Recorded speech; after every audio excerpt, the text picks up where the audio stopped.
வணக்கம்ங்க. இன்னைக்கு பாசிப்பயிறு துவையலுங்க. எங்க பாட்டி சொல்லிக் குடுத்தது பாரம்பரியான துவையலுங்க. டேஸ்ட்டா இருக்குங்க. தேவையான பொருட்களுங்க: பாசிப்பயிறு 3 டீஸ்பூனுங்க, வரமிளகா 1ங்க, உப்பு தேவையான அளவுங்க, புளி 1 சொலங்க, பூண்டு உரிக்காத பல்லு 2ங்க. செய்முறைங்க: கேஸை பற்ற வச்சுக்கோங்க. ஒரு வடைச்சட்டி எடுத்து வச்சுக்கோங்க.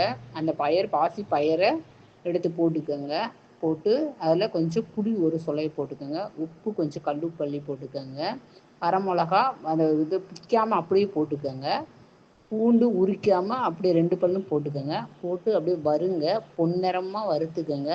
நல்லா வாசனையாக வருங்க. கலரும் மாறி இருக்குங்க. கருக விட்டுறக்கூடாதுங்க. அப்படியேவும் கேஸை ஆஃப் பண்ணி ஆற வச்சுருங்க.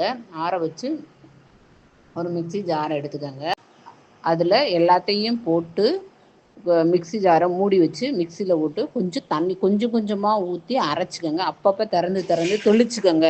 தெளித்து அரைச்சிங்கன்னா ஒரு கெட்டியான ஒரு பதத்துக்கு வரணுங்க. வலுவலுன்னு இருக்கணும், கெட்டியாக இருக்கணுங்க. அப்படியே எடுத்துக்கோங்க. அப்படியே எடுத்து சாப்பாட்டுக்கு வச்சு சாப்பிட்டு பாருங்கள். எல்லா சாப்பாடுக்கும் வச்சு சாப்பிடுவோம். சூப்பராக இருக்கும். தக்காளி, லெமன், பருப்பு சாதம் எல்லாத்துக்குமே வச்சு சாப்பிட்டு பாருங்கள். சூப்பராக இருக்கும். டேஸ்ட்டாகவும் இருக்கும்.